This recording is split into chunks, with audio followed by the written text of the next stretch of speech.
Hello and welcome to my channel where we explore chunks of the Scottish history together every week.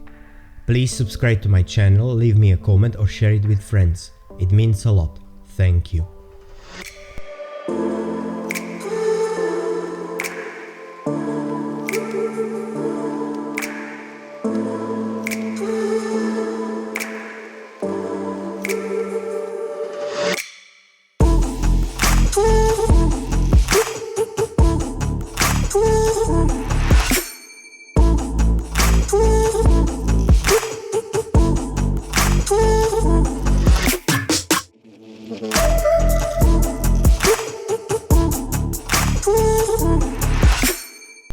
Dunfermline in Scotland is a former royal burgh located in the Kingdom of Fife.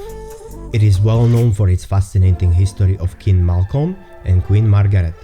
But it is also well known for a successful businessman Andrew Carnegie, or as a Robert the Bruce and William Shaw burial place.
The Dunfermline Abbey and Church and Palace is one of the most well-known churches within the Kingdom of Fife and has a rich history awaiting you to explore. I was blown away by 900 years of history of this place.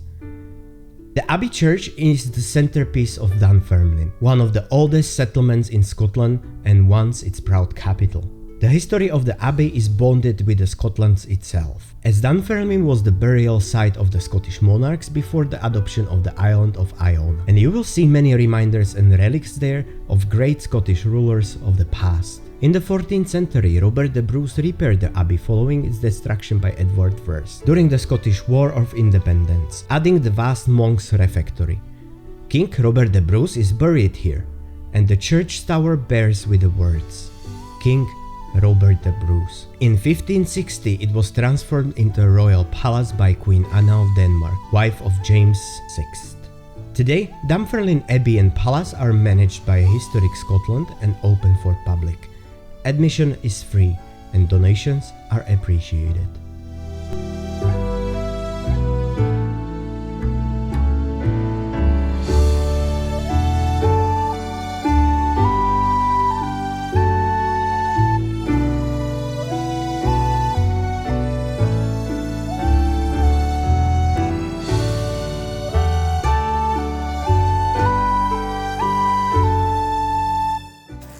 Seven, seven, seven, seven.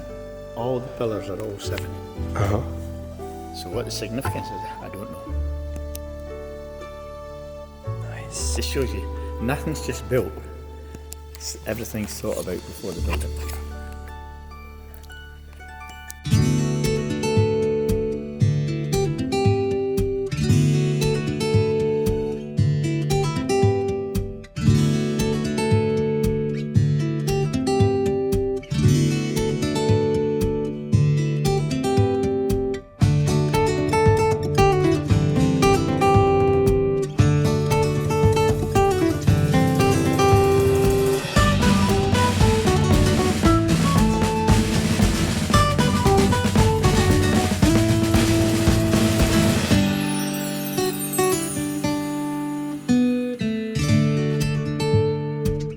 Malcolm Canmore Tower ruins are easily accessible. Malcolm's tower was a large tower, with walls as much as 10 foot thick, of which only the base remains now.